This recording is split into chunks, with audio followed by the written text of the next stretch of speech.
Hello, Beepball world. Welcome back to Live here in Beepball Nation. The way the show originally started out, for those that are listening to this later on YouTube, this is the way the show originally began. As far as me just coming out in Beepball Nation, a Facebook group, and hitting the live button and coming out here and talking about this sport. And then over time we moved it to YouTube to make it more accessible or more available. I say accessible every time, but I mean available, to make it more available to our community and anybody else that could happen along and fall in love with this great game of ours. So this week got a very special guest on, and going a little bit old school to recording it live here in Beepball Nation, and then later it will be added to the YouTube channel. So without further ado, and Mr. Frank, you could start bringing down the music right here, baby. I would like to introduce the one that I have been arguing over and over again, the best that ever was, and probably, maybe, he's going to get challenged, but maybe the best that ever will be, Eric Mazariegos. Eric, welcome to the show. What's up, baby? Thanks a lot, Neil. That's a pretty nice introduction, and appreciate you having me on the show. It's always fun talking baseball, and hope everybody's doing well on Sunday. Appreciate you having me. I thought it would be a good time with the tournament being played on. I knew I wanted to do a show like this, and just narrowing down who I wanted to do it with. And I think I already told you, when I've had other players on who are currently playing, and I ask them about some of their favorites, they're still mentioning you, even though you're getting close to has-been stage. It's been like 5 years since you pulled out an MVP, Eric. You're kind of letting the world down now, man. Yeah, tread's getting a little thin on the tires. But, yeah, still having fun playing, and still like to play a couple more years and maybe kind of transition into that kind of coaching / still playing mode. Probably more on the coaching side, but still have a little bit of left of passion and fire to play Beepball. So yeah. That's really kind of how this show kind of started for me. I've had a desire to do like a training camp, an annual training camp, get some like funding, sponsorship, and like once a year have like a 3-day period where get a good group of coaches to work with and some players, good mentors. And bring in like younger, not just younger, but younger and newer, because some players don't even find the sport till they're later. So like younger and newer players, and just coach them up on fundamentals and stuff for a few days, And I've never, I've never yet been able to accomplish that, but once the pandemic started, I was like, man, it's like we're not going to get a lot of live streams in Beepball Nation like we're used to. I'm just going to jump in and start doing it. So that's kind of how it started. Like I had Mikey on talking about health and fitness, and Jared with pitching, JT, and talking about hitting, you know what I mean? And it just got momentum going. So it just we can't talk about that stuff forever and have it be interesting, really. So. It's just kind of turned into a feature thing, so it's been a lot of fun. You ever get a camp like that going, count me in. Definitely would love to come out and help out. Obviously, I'm counting on all the people that I leaned on during my career. I mean, not only that, I just I believe putting a good philosophy out there, and I know the people I share philosophy with. Not that it all needs to be the same message. It's but the part that does need to be the same is like a productive, positive, going forward message. You know what I mean? Learning from something. Right. So the layout of the show for the audience, Eric and I are first going to jump into the recap in this tournament that just completed, the Indy Thunder Invitational. And then we're going to jump into Eric's career a bit. That took a lot of I think I killed 2 trees in Braille paper, writing up E's career. And then we're going to finish up. We'll put a little twist because those of you that have tracked this show, um, I've often asked players and coaches alike who they like, what players and stuff they like, and something Eric and Kevin Simpson have been doing since what, Eric, the 1990s, We started 92, doing, yeah. early, like you've got to be close to 30 years of doing this. Eric and Kevin Simpson like to do a fantasy beepball draft at the tournament every year. And so I've asked Eric to prepare as a beepball fantasy expert, and we're going to talk first round picks, not just favorite players, but we're talking first round picks later on. I got my top 10. All got right. some sleepers in there. I told you didn't have to number them. Are you going to number them anyways, or huh? Kind of quasi numbered them. Yeah, I'll definitely have my number one pick. Probably won't surprise some people, but yeah, and I got semi list. Yeah, even as far removed as I am, I think the number one, who should go number one overall, might be kind of an easy pick. Yeah. All right, so let's recap this tournament, E-Dog. For me, I guess I don't want to lay out all the scores. There weren't a ton of really close scores, frankly. I take it day by day. So as far as the round robin play, I personally didn't think there were a lot of surprises, really, especially bracket B pretty much played out how you would expect. Edge went 3-0, Chicago 2-1, the Aztec Warriors 1-2, and the Gateway Archers, some new friends of mine that I had on the show last week. They got their beepball career started with their new team, but unfortunately they struggled, but they knew that going in. They're ready for it. I like the fire they have, but there are no surprise there. Do you agree in that bracket overall? Yeah, I thought so. Thursday, I thought the big story on Thursday was the rain all day, and I thought the best game of Thursday, and probably one of the more competitive games of the tournament, was the Jets against the Blackhawks. It was close all the way up into the end, and Jets pulled away the bottom of the fifth. They kind of got a little bit lucky on the late base, and then Kevin made it count. I think they put like 5 runs on the board after that late base, and it was pretty much a tie game. Yeah, just to give the audience a recap, I believe the score at that point was 10-9 Austin, and had they, or it might have been 9-9, but I think it was 10-9 Austin, and had they Richie Flores was out, and I believe it was a play that would have been an out, but there was a base malfunction, and he got a replay and scored the run, and they ended up going on a 6-run, like a 2-out run, scoring 6, going up 15-10.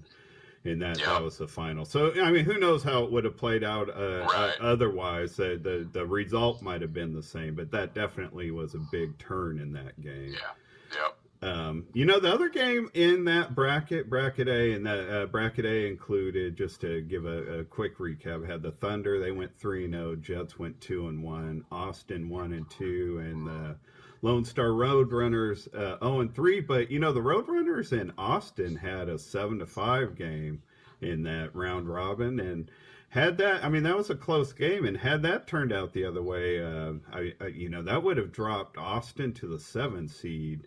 And they would have played the Thunder in the elimination bracket to start out. So that Austin was involved in 2 kind of big, the 2 games that could have had the biggest outcome, I think, on the going into the seeding. Austin was involved in both of them. In addition to the rain being the thing, injuries also on day one was a big thing, because as it turned out, like Zach Arambula from the Jets broke his wrist.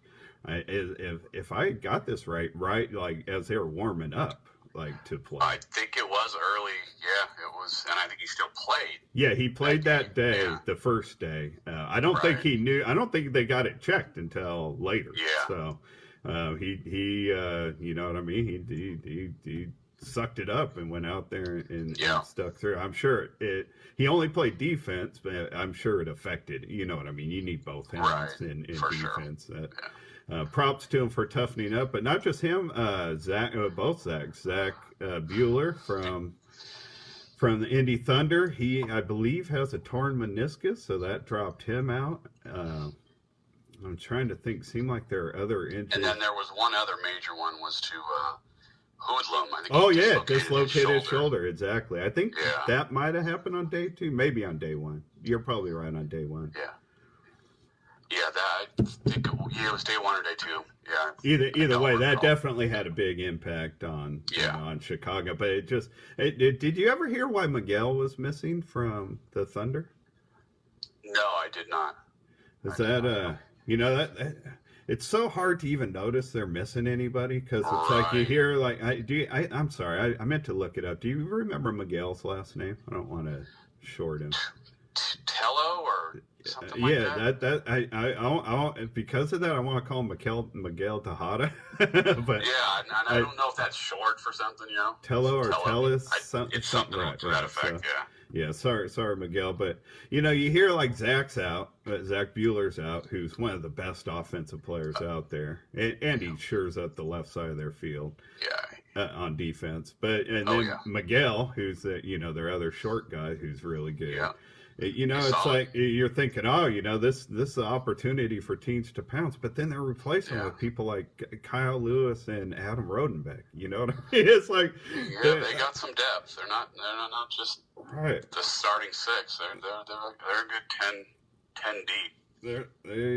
They are never hurting. Yeah. So going into the second round, the top seeds at the edge were the number 1 seed, Thunder number 2 seed, the Comets number 3, the Jets number 4, the Warriors, Aztec Warriors number 5, Austin number 6, I believe Lone Star 7, and Gateway Archers number 8. Austin was the only lower seed to win in that next round. They were the 6th seed. They defeated the Chicago Comets, but the Edge, the Thunder, the Jets, and Austin, they all won by double digits. So actually all the games really from that point on. I'm not sure about the placement games. I know that the Aztec Warriors won the game to finish 5th. Right. Over, I'm drawing a blank on who that would have been against. Lone Star? Maybe? No? I'm drawing a total blank. Yeah. Would have been Chicago? Yeah, I'm sorry. Chicago beat the Warriors. And then Lone Star beat Gateway to finish 7th. Right. So the Thunder defeated the Jets 32-18, winning the whole thing, and Austin defeated the Edge 17-9, taking 3rd. Man, looking at the championship game first, it's like I don't know what to do with this Thunder team, man. If I'm trying to defeat them right now, I mean they're up 15-8 going into the bottom of the 3rd. And then they dropped double digits on a good team, 2 innings in a row, and that's not uncommon for them. Like it's not. They got that rare combination of speed and power. So like Taiwan was mostly speed, and they had a couple guys that can hit, but the Thunder they got the speed to go along with the power, and it doesn't hurt having Jared on your team. He's become, I think, the top pitcher in Beepball. He's always been a good pitcher, but I think the last, say, 4, 5, 6 years, he's become a great pitcher. You know what stood out to me over this tournament over the last 3 days is that tournament was loaded with good pitchers. He's the only one that didn't have a bad game. He had they had slow starts, but even then they weren't loading up with strikeouts. They were offering stuff up with ground balls. So they had like those times when they're fieldable and stoppable, But he did not have a bad game. Every other pitcher there had a bad game. Yeah. Every other pitcher, there's no point in like pointing one out because they all had bad games. He does not have bad games right now. Right, and when you play them, you can't give him or that offense extra out. So when they do hit fieldable balls, they got to be got. You can't be giving them extra gifts because those extra gifts turn into 6 runs. Right. You know, before you even know it. It's like boom. No, their lineup's crazy. We were just talking about, Zach Buehler, who's, like a perennial offensive all-star, and he wasn't even like part of their lineup. And they still, like, you get to the 5 hole in their lineup, and it's Corey White. You know what I mean? One of the fastest, more powerful hitters in the whole league. His brother Corian. Corian's my dude, man. He's growing into the same kind of thing. They bumped him up to the 4 hole. I mean, they don't have empty spots anywhere. No. I don't know what to do about them. A team that I was really high on going into the tournament, and I'm still high on them, is the Edge. I really like that lineup they have now. Are you familiar with Aaron C., their rookie? I have not heard about him until this time, listening in the game. And I actually shot a text to Kyle and saying, who's this Aaron kid? Looks like he's got some game, Yeah. He definitely. They have some good young talent, and what they also have, like the Thunders, they got some speed to go along with, because I think that's where the evolution of our game has gone. It's like the defense took over for a while in the 90s and early 2000s, and then the response to that was you got to have guys that can hit but are also fast to score on these, because defense has improved so much. Right. And then the Thunder, they got speed up and down the lineup. No, it's crazy. I was having a conversation, I believe, with Jason Dobbs, and I think it was on this show, when he was on this show, but we might have had this after, I'm not sure, but he'd asked me if I compared this Thunder run team to the 90s Blackhawks, and I don't, because I mean, I would, as far from a team standpoint of the run that they're on, like when the Hawks were on their run, it's like, man, when you knew it could go on. So from that standpoint, they're on a run that they're definitely in a situation where they could, put up a string like the Hawks. But team-wise, like the Hawks weren't an athletic, fast, team like that. No. If there are any team that I would really even kind of compare it, I thought it was like our Dogs team when we started in the 90s with like Roger and Danny with their speed, then you and Mikey, a notch behind them, and Seth and I, on any other team would probably have been like a second or third fastest player in a lot of cases. You guys were not slow. But we were on your team, on the Dogs or whatever. Right. But what's crazy about that to me, because in another area where they're similar is like we were all like 24, 25, Seth was 20. They're like younger by like 5 years or something. Yeah. And they've already got 4 rings, dude. It took us, we didn't get a ring till 5 years after that, man. I know. It's like there's nothing really to compare it to. They definitely got a solid dynasty on the rise. Right. No, man, good luck to teams. That's all I got to say. Good luck to teams, because you're gonna need help to get over this mountain, man. I think how you beat them is you got to have just a really solid right field and left field defense, and you just, like I said earlier, you got to pick up the balls that you can pick up. That is a huge balls, and you play them perfectly, and they're just so freaking fast. Like you mentioned, Corey White. You might play one of his pop-ups perfectly, and the dude still scores. Yeah, no, and it's not him, Corian, Gerald Dykes. You know what I mean? Yeah, that's the story with their team in a lot of ways. So you can play well. You can't make any mistakes, and even if you play perfectly, you could give up 24 runs. It's I don't know how to combat that, man. Right. So. I want to give a shout out to the all-tourney players. Another new friend of mine, Nick Mulheron, who hit something stupid like 846 through the tournament.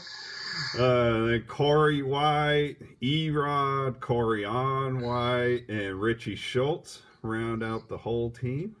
Any thoughts or surprises? No. No, not with Nick. Nick is, speaking of being young, I mean, I compare Nick and Corey White, they're like 1A and 1B as far as the most power, the most speed offensive players in the game. I mean, there's other guys that might put up the same, numbers batting average wise, but those guys can lose the ball like more than the next tier. I mean, the ball just comes off Nick's bat.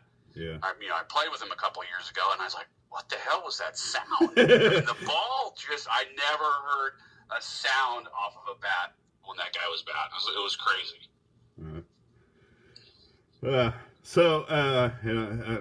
I'm guessing this is going to lead later towards our fantasy beepball talk, but defensive MVP Eric Rodriguez, 6 putouts a game.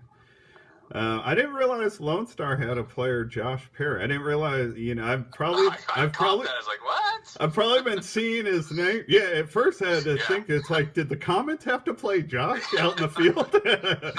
But I didn't realize we had another Josh Perry. Darius Sterling from the Blackhawks. I'm guessing somebody you're familiar with, familiar with than me. Also made the team. Another new friend of mine, Mark Morris, made the team. Along with I couldn't figure out how to say his first name, Garcia. He plays for the Aztec Warriors. I didn't even write down his name. I should have, but I thought I would just butcher it. It starts with an A, like Anviar. I'm not sure. A Niver? I know it's not a Niver. That's got to be the most white boy way I could have said his name. I'm guessing so. No disrespect, Mr. Garcia. I actually plan to have Cousin and the Aztec Warriors on the show at some point before too long. Shout out to them because they went out there with 6 players and played. Oh, wow. They didn't step out of any game. You know what I mean? They stood out there and did it. So. Props to them.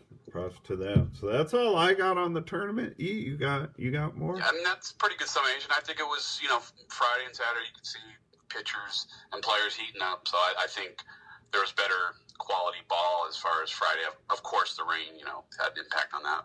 But with teams not being able to practice as much, with the COVID situation, you could see teams got better as the tournament went along. And Saturday was, I think, there was some good ball, championship game. And if you just looked at the score of the championship game, you would have thought, oh, that wasn't much of a game. But it really was up until Jared did what Jared does. And they, like you said, put 2 innings of double digit. I did mean to mention more the Austin win over the Edge. Honestly, the Edge was a team that I thought could be a dark horse to win the whole thing. They certainly had the tournament laid out perfectly for them to get there. And no disrespect to Austin, I like that Edge lineup. You know what I mean? We were talking about the Thunder's lineup. When you got Nick Silver batting like 4th, you know what I mean? Right. You look good, and it just didn't materialize. But I was surprised. Not only to see the Edge kind of drop off at the end, but especially in the game against Austin. That's a game I think they should have won. I don't know. Yeah, I think that Kyle has improved steadily the last couple of years. He's just on that path where he's not quite there yet, but he's a damn good pitcher. He just needs to make that next step when he goes up against one of the big pitchers like Kevin or Timmy, and because he's got the ability. He has to get out there and just get over that hump, and he will. In all fairness, too, the dude's still like 20, right? Exactly. I believe so. And even though we have examples of pitchers in our league, I mean Fonzie, Kevin, Jared, all pitchers that have had success at a young age.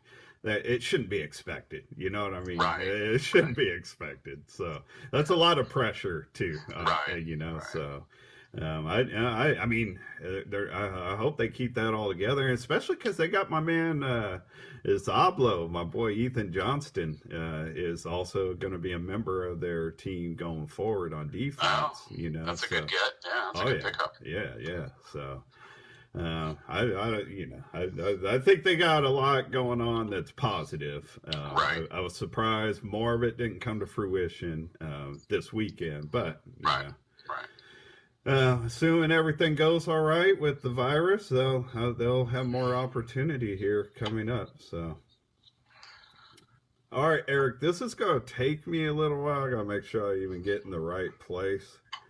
All right. This is going to. God, I did totally lose my place, man. Oh, this is terrible. I write pretty well when it comes to Braille, E-Dog, but my reading Braille, and like I told you already that I wasn't smart. I didn't go back and look at my whatever. I really can't even figure out my own notes right now. It's like I turned the page sideways. You have your own special code or what? No, I wrote E-Dog instead of Eric, and I'm going up and down the page looking for Eric, and gotcha. I kept seeing this E-dash. I'm like, well, what is that? Oh, it's where you want to start, dummy. All right, so this is gonna take a minute. Offensive All-Star Team, 1998, 2005, 2009.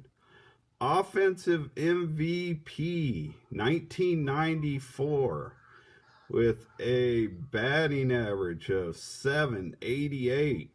Offensive MVP, 1999, batting average 794. Offensive MVP, 2013, batting average of 765.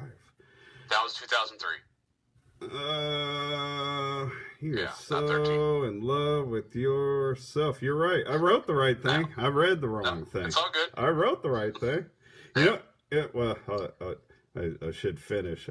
I used to play a game with some of our teammates because, you know, our dogs' practices were either based out of your house or my house. And when we were at your house, usually we all changed in your bedroom where all your trophies were, and sometimes somebody who could see would just start reading out like the year, and I could say what the award was. I knew your career pretty well. I can't do that anymore, E-Dog. No disrespect. It's all good. But I'm sorry, I'm not done. And this next one has like 3 lines, so I'll try not to take an hour and a half to read them. Defensive all-tourney team, 1992, 1993, 1995, 96, 98, 2000, 2002, 2007, 2007, he hasn't corrected me yet, 2008, 2009, 2010, 2013, 2016, defensive MVP, 1997 with an average of 7.43 putouts per game, 1999 with an average of 6.17 putouts per game, 2001 with an average of 6.67 putouts per game, in 2015 with an average of 5.83 putouts per game. That sounds like enough hardware for like 4 different teams. That is the accomplishments of one Eric Mazariegos. Let go my egos. I've called you so many things on this show. All your nicknames have come. Hen Dog's called you E-Love, E-Boogie, E-Boogie Woogie. That's funny. Dude, that's a lot of accomplishments, E-Dog. You've had a pretty decent career. A couple things I like to point out. A quick question.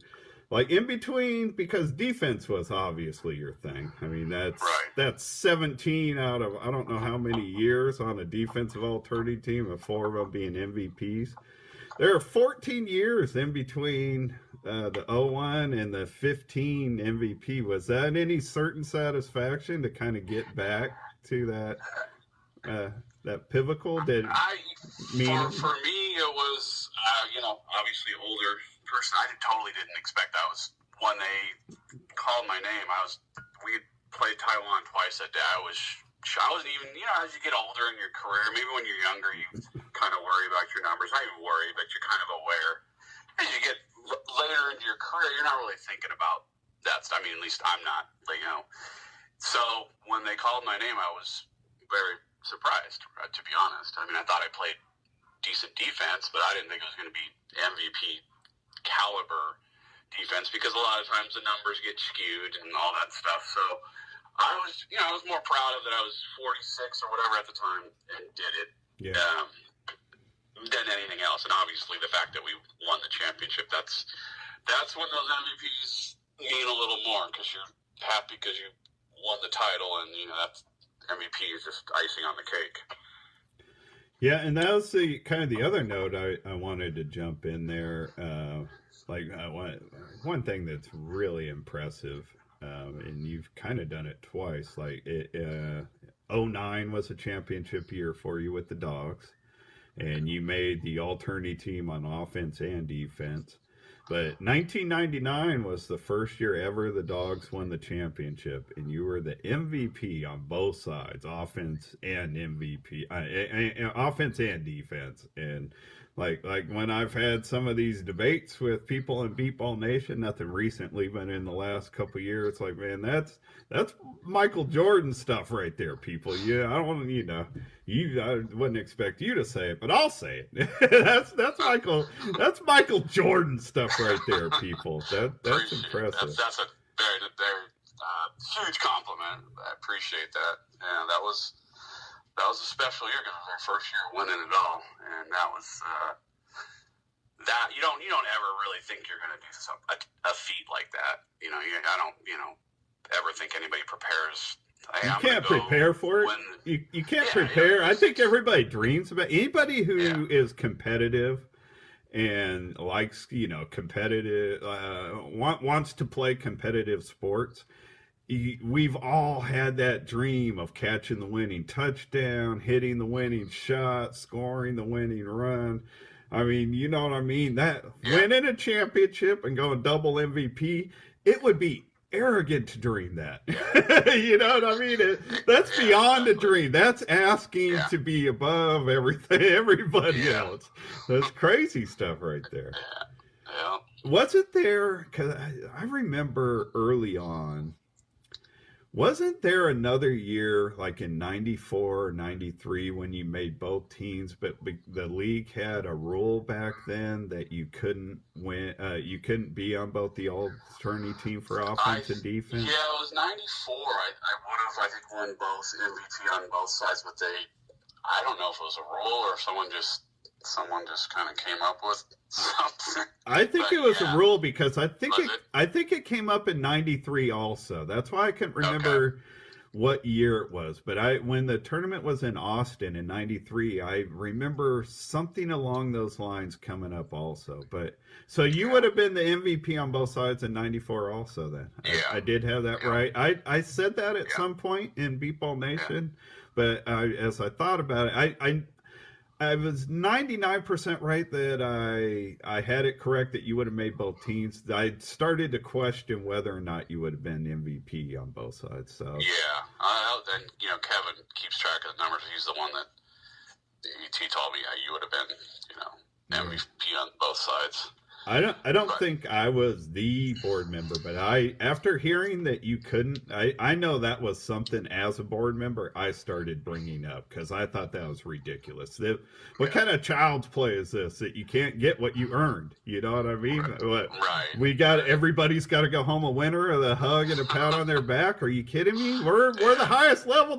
Can you imagine the NBA tell Michael Jordan, "Oh, sorry, we can't give you both awards, Michael, because that hurt somebody's feelings." So I never agreed. We're all winners. I never agreed with any of that. So years ago, Don Robinson used to tell a story. It's all from one night. There are kind of two things. One's funny, and the other is going to lead me into a question. The funny part, I don't think a lot of people know like how ridiculously competitive you can be, and so especially back in the day when we were younger, starting out on the Thrashers, like Greg Parr was our pitcher. Like you and Greg were always having the little running races and this and that. And when we started playing with the Blaze and became close with Seth, you and Seth probably broke 2 or 3 pieces of my furniture with all your stupid wrestling you guys did in my house. And when you're 5'8" and he's 6'5", why you're taking him on to begin with in my house, I don't know. But nobody said I was the smartest person. but so you're always like wrestling and racing and stuff. And despite the fact that you have RP and can't see well at night, that never stopped you a lot of times. And one night after a practice, you and Donnie, we went and got something to eat. And then when you're walking back to your house, you got one of your competitive modes and you take off flying down the street. And next thing, Don just hears you hit something and get laid out. He's got no idea. He can't even see that well, especially at night. And he finds you. And he's this like a month before the World Series. He's like, he's got to take you to the hospital, man. And he goes running up. He's like, Eric, you all right? And just all relaxed, like you're taking a nap on the grass. You're like, we're there. We're there. You're like so calm about it. But the other thing he would talk about from that night to me was that you told him that night you wanted to be the best in this game ever. And 30 years later, I gotta say, personally, you accomplished that. What drove you towards that? Like, when did you wake up and decide this is what I want? I think for myself, probably similar with you. I played a lot of sports when I was younger, and so competition was always a part of who I was and who I am still to this day. And then, you lose your sight and some of your options for sports. I didn't know about Beepball. You actually were the person that introduced me to Beepball when I lived in Sacramento and started, kind of hanging out with you and then the Thrashers, the team. And I realized, this could be something. I was a little hesitant because I played a kid's version of Beepball when I was younger, and I was expecting it to kind of be childlike, which was what it was like when I played. What you were introduced to wasn't competitive. Yeah, not at all. Yeah, it was, and it was no version of like Beepball that learned to play and learned to love the game. So for me, it was just kind of that. I was like, here's my chance to really play a competitive sport that I had gotten away from once my vision started to go down when I was in my teens and 10. Right. So for me, it was that opportunity to, I got that bug, the love of the game, and Don was someone who was willing to coach and kind of teach me the game. And so when you get someone that's believes in you as far as your abilities and is willing to work with you, I think it makes it easy. And then you get a bunch of people that are on your team that are also into that same goal of trying to win a championship. Right. So for me, it was when we started the Dogs in '94, and Don and I started working together in the early '90s on the Blaze, and then we continued that, and just kind of. So for me, it was just kind of like I just fell in love with the game, and I just wanted to get better and better and better, and then it was not an easy game to get good at quick, especially on the defensive side of the ball. So for me, that was always my favorite part of practicing was defense. Our defensive team practice with us doing the Law of the Jungle. Those were a blast. Right. Some of those were just as fun as the games. Right. No, I've thought about that just in the last few days. I've been talking with some of the younger players or whatever, and it's helped me kind of get reconnected or whatever. But like that groove for me personally, there's nothing more fun than that groove you get into with an entire team defense. And when I thought about it for us, it a lot of times was more at practices than it was in games, because one, we didn't get to play a ton of games because we were so far from the other teams. But two, Right. even when we did, I mean, we weren't always playing like the best teams. But, you had to kind of work your way to that, and you know what I mean? You can't like always just find that groove, especially if a team's not hitting it all over the field. So it really is those Exactly. those practices where we played round after round of Law of the Yep. Jungle. When we would just get in those, like there's no better feeling than that groove of every ball being hit right into our teeth. We're snagging. Somebody is. We're Yep. communicating. Everything's just Yep. working in a groove. We're closing three, Yep. four players on every ball. Oh man, that was the most fun. Those are good times for sure. And I think that's a big part of sports for younger people getting involved in sports and athletics. There's a lot of good lessons you learn in sports, a lot of, Oh relationships yeah, you form, absolutely, absolutely. teamwork, all getting on the same page. And like you said, communication. There's a lot of little skills kind of woven into sports that people, I think, kind of overlook sometimes. And Learning to work with a team like that is good practice for learning to work with other people. You know what I yep, mean? yeah, Learning to give and take, make sacrifices, everything that goes into team building and like a team defense can go into any kind of group project. absolutely. So we ran down all your personal accomplishments. I was wondering if any of them stand out to you as more special. Well, the double MVP for sure, because Right. it's just, I remember when it happened, I said, well, this will never happen again, right? Because Yeah. that just doesn't happen. Yeah. So, I mean, as far as an individual memory that year, for sure, 2011 against Taiwan, other than our first championship in '99, which is obviously memorable because it's your first one. Right. But that might have been like one of the best Beepball games that I've been involved in, like ever. It's just like two pitchers going at it, one strikeout between Timmy and I think it was Leo at the time for Taiwan, and just the plays that were being made on both sides. And then just the way it concluded with us being down by 4 runs, down to our last strike, scoring 5 straight. It was just the most exhilarating, exciting, probably Beepball game that I've been in. So that one sticks out. There's a guy, Greg Lindbergh, who plays. He's been playing with the Florida teams. He's on the Bandits now. Okay. He does a podcast called Eyes Free Sports, where he's covering all different blind sports. And recently he had Lex on his show, and Lex kind of recapped both the 2010 and 2011 championship, but it was hard not to like feel the exhilaration you guys must have felt when Lex kind of recapped that final in the 2011 championship. Yeah, that was pretty unbelievable. I mean, the mathematical odds of Lex being the winning run 2 years in a row, let alone right. One right. year, no, it seems unfair. Like I was saying, with like anybody dreaming to be a double MVP and win a championship, that's just greedy, man. Yeah, exactly. Gosh, shout out to my boy Lex. He's the only one who listens to the show. Seth comes on here as my co-host, but he don't even listen when he's not on here. Yeah, I was talking to our boy Timmy the other day. He's like, I've heard a couple of your shows. I'm like, a couple?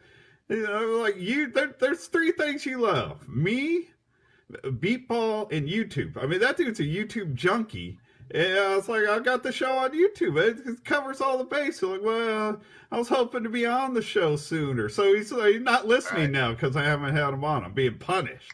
I'm one less listener because I haven't had Timmy on the show yet. That's funny. Then he tried to blame it on his wife. The weakest thing anybody could ever do for not coming through for a friend. It's like, well, I'm married now. Oh, okay. Like your wife took YouTube away from you, you big punk. That's funny. So you kind of answered, I guess, then the other question, because, I mean, you've been part of, I believe, 10 championships, correct? Is that right? 10, 7 with the Dogs, 2 with the Blackhawks, and 1 with Kansas.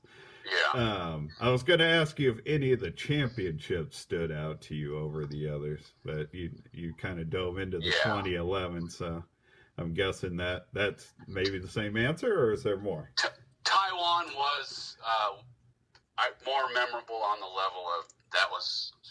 Speaking of earlier when I said a lucky late base that Richie got when we were playing Kansas that year, I think we scored 8 runs with 2 outs, and Vic Allen, who was on our team at the time, he would have been put out on a late base, and he got a replay, and that started the 8-run rally. So I remember that game. Speaking of that whole team defense, that feeling we get playing a lot of the jungle, that 4th, 5th, and 6th inning when you were making plays, everybody was making plays, and you could just feel the intensity and the momentum of that game shift after we got the lead, because I think we were down 8-4, and then we scored 8 straight with 2 outs to put us up 12-8. Right. And I think they only scored 4 more runs the rest of the game, because I think the final was 15-12. I thought it might have been 15-11. You might be right, though. Yeah, and so that was memorable as well. I mean, that because we were pretty banged up that year. Oh, yeah. I think Danny had the purple knee. I had the 2 pulled hamstrings. Yeah. And I don't think found your bat that year, which was awesome because you carried us that year on offense. Well, Danny, even though Danny was banged up, he made the alternate team also. He had like 6. That's right. Yeah, that's right. Yeah, double-headed monster. Yeah, I've told the story on the show because I think I had the top average and Danny was either 2nd or 3rd. And, when we came home from Taiwan, Danny being on the East Coast, his trip was like twice as long as ours almost. He had like 2 layovers before he got back to New York once we got in the States. And after I'd been home and gotten a little sleep and everything, Danny calls me from like a Philadelphia airport. He's all like tired and angry and bitter. He's like, if I scored 1 more run, I would have had the MVP. But dude's just sitting in the airport doing the math, seeing how he would have beaten me out of my only offensive success, man. Yeah, I think he told Jared that same thing after 07 when we went. Jared, if you would have just not struck me out 3 times. Yeah. That was funny. I think my most exciting defensive play ever in that championship game in 2000, a ball I cut off from you, cutting over in front of you or whatever. I remember that, yeah. And I didn't hear you. I was surprised not surprised you got there, but how you normally can hear people's footwork coming over. Right. And you came over. When you're coming up on the ball, you got it lined up. I was more dialed into the ball, and I was like, there's Neil. with especially playing like with you on my right shoulder, like any ball you gotta size it up, like know if it's your ball or not, because you don't want to ricochet a ball. And I remember I just kept tracking it, and I just kept feeling like I could get it. It wasn't a really fast roller, but it was pretty far over to my right. Yeah, it was a medium ground ball down that line. And I remember Greg Parr describing, he's like, man, the way you just stayed on that ball, you were like a rabid dog. And after its prey or whatever. And when I went for it, I was completely like laid out front. I was as stretched out as far as I could be. And I barely got my right hand on the ball. And I knew if I tried to pick it up, because all my body momentum was still moving. And I knew if I tried to pick it up, I was going to drop it. So I literally just like pinned the ball to the ground and just let my body kept rolling. I like corkscrewed my body with the ball pinned. And the second my body stopped, the second the momentum stopped on my body, I got the ball up off the ground. But that was my most memorable play. And I don't even have it on videotape anywhere. Not that I have any grandkids to show it to or anything. You might be able to find that on that, because didn't Taiwan televised? They did, and somebody from Kansas gave me a copy. I think Chad Summer, but it was in 2 tapes because like whoever recorded it ran out of tape, and they ran out of tape during that play. Like it's not on the play. Gosh, At the very end, because it was that game was professionally shown in the country of Taiwan. Right. It was on like real TV. So at the very end, they had a highlight film, and it was the very last play they showed as the game went off the air or whatever. But whatever, who cares? I can't even see it. No, I remember. It's funny how we remember plays from that's 20 years ago. Yeah, right. This is our 20-year anniversary from that championship. Yeah. That championship was special to me. That tournament in general, just because. It was so different, you know what I mean? Like it was I was against the tournament going there because I just thought it would be bad for the tournament, and we did lose a lot of our American teams for a few years. Right. But for a personal experience, it was so memorable, staying in that beautiful hotel, and it just God, the spread they put on for us. Oh yeah. No, it was definitely 5-star. Oh no, we could do a whole show on that tournament, so we should just stop. All right, man, let's finish up with this fantasy beepball stuff. So again, just to recap, Kevin and Eric have been doing a fantasy beepball draft forever and a day. So I asked Eric to lay out. He's prepared a top 10 for us. So I'll just go shut up, and I'm going to let you take over, Mr. Expert. Obviously, when you make a list, someone's going to get left off of it. So a lot of someone. Send your emails to Neil. Is it neildog@gmail.com? Yeah, all the complaints just go to me. Yeah, Leave E out of it. Exactly. So the number one pick, not a shock, would be Eric Rodriguez, and I think he arguably is the best all-around beepball player that. Right now going. When I've done either fantasy basketball or football, I've never done fantasy baseball, but whenever I've done fantasy sports, I want the all-round players. You know what I mean? Yeah. I want people that give me a little bit of everything. It's like basketball. Right. I want a player that plays offense and defense, fills up all the categories, and that's when you look at Erod's career, that's just something he consistently keeps doing is putting up the numbers offensively and putting up the numbers defensively. You just can't get away from it. Yeah, I don't really think there's right now. I don't think there's a real close second when it comes to just that all around. Yeah. You can make the argument for a lot of people on either side of the ball. Yeah, but you can't make the argument. The same argument I've always made for you. There's a lot of players that you could say are or have been as good as you, maybe on defense, and there's a ton of players you could say that have had as good or better careers than you on offense. But none of them in my books have done it on both sides. That's where I give you the nod as the GOAT. All right, man. Who else you got? All right, so the next player, this is a little bit. If he continues to play the shortstop position, which I think that is the plan for this guy, and that's Zach Arambulus. Yeah, Arambula. Okay, I was wondering. Sorry about that, Zach.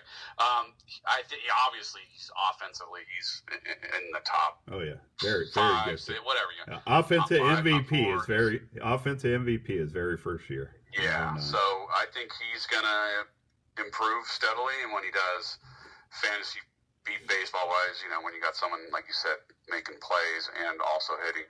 It's too bad with him the plan for the Jets was for him to play short this weekend, and it's really too bad they didn't get a good look at what that would be like. Yeah, he's got the athletic ability for sure. I think which it took me a few years to figure out. You don't have to be fast to every ball. You got to be under control and tracking it and all that good stuff.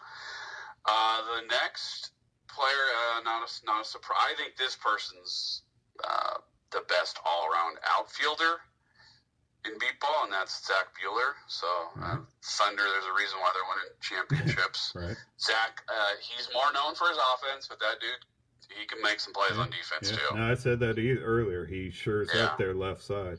Yeah, he's definitely a solid all-around player. Right. And then this person is improving very much on defense, and he's going to challenge Zach for the best all-around outfielder, and that's Nick Mulherrin. Yeah. He's just going to get better. And I thought he made an improvement this year on defense. He made some really good plays out there in the game I was listening to. Yes. I like their all-around defense. I talked about them earlier and talked about their lineup, but I thought Jason Dobbs played really well for them this weekend, and obviously Mark Morris has turned into a great defensive player.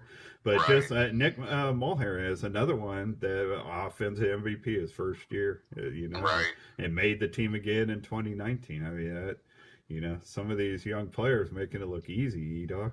Yeah, no, he's phenomenal.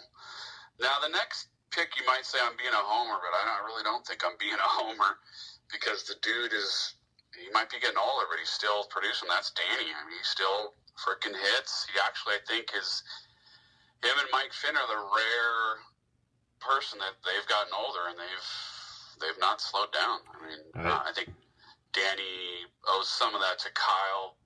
Kyle's a great pitcher, so his numbers have gone up in the last couple of years, but that's not just Kyle. That's Danny being able to hit off the same pitcher for a whole year. So I would have him on the team as well as I would have Mike Finn on the team. And again, I'm not being a homer. Mike Finn, I think, might be one of the most underrated all-time players in beat baseball. No, when we're talking two-way players also, I mean, he's become a phenomenal base runner. Like, he just doesn't, he's not like the fastest guy, but he makes there's no wasted movement between home plate and the base. He's a great hitter. And on defense, he is one of the best all-time defensive more like that middle area. He's as good as anybody that's played out there. Solid. And we talked about you like making the MVP in 2015. Danny was right behind you. Going back to Fatiano, he was right behind you on the defensive team also. So no, I mean Danny and Mike are they're the rare physical specimens in that they just they take care of themselves year round. They've been doing that for years. Right. So I don't think it's a coincidence that hard work it's paid off for both of them. Right. All right, the next one I have and this is kind of these next two players I consider them kind of like how Zach and Eric are just outstanding all around infielder, outstanding all around outfielder. Would be number 55 from Taiwan, Vincent. I think his last name's Chu. That's what I was going to say, but I was never sure if I would be pronouncing that right. He's an unbelievable all-around player. I mean, he makes some crazy good plays out in the outfield, and he's a great hitter as well. Right. And then his companion on the infield is number 52. Now, I'm going to apologize. I don't know his name. I just know him as Cockroach. And I think Kevin gave him that nickname, and I think it is probably stuck. So I apologize, Cockroach. I don't know your real name, but I know he's number 52, and he plays shortstop on Taiwan. Okay. He's another really good all-around player. All right. And then my last few guys are going to be more what I would call offensive specialists. Okay. And they can pick a ball up too, but they're more Christian Thaxton. Yeah, from Boston, right? From Boston. Yep. He's right up there with the Nick and the Corey Whites as far as just phenomenal power and speed. His name's come up before on the show. Yeah, and then I have Corey White. I actually, this weekend watching, I've always thought, he's a decent player, but I think he's gone up into that upper echelon of offensive players, and I think it's Nick, Corey, Zach, Aramula. Is that what you said? Arambula. I can never do his name. Arambula. Yeah, Arambula. Those three, those guys are all up there. And I put Corey in there. Corey's proven that he's pretty much impossible to put out if he hits a pop-up. If he hits a pop-up, unless you get it on a bounce or just field it amazingly clean, you're not getting Corey out. And I know he's hit home runs before, so that tells you what his power is. I think he hit one in the championship game last year. It might have been. I could have that wrong, but he hit it in the championship game at the Indy tournament last year. Oh, okay. The local, okay. yeah, he did. Okay. Okay. So that would round out my. I'm just looking at my brow, make sure I didn't leave anybody out. While you're looking, I gotta give my man, my boy Corey on a shout out too, though, because we're talking about two-way players. Because not only is he coming on offense, I believe he's who took Miguel's spot in that front area on defense. I thought he played really well for them this weekend. No, I had him kind of at the outer edge of the list. Him and the guy from Chicago, I think it's Richie Schultz. Yep. Yeah, I had them two kind of like right there at the. Along with Axel Cox from the Jets. Richie Schultz puts up consistent offensive numbers. Yeah. He's had some good defensive tournaments also, though. Exactly. So, good all-around player. Well, cool, man. That was fun stuff, E-Doc. I appreciate it. I think we probably rambled on long enough for these people. Plus, I got to get this video to Frank so he could get it edited and thrown up on YouTube. Any final thoughts? Thanks for having me on, and look forward to seeing everybody next year at the World Series. Hopefully we're beyond the current COVID situation. We get back to some normalcy. Yeah. Certainly hope so. And I've talked about it on the show before.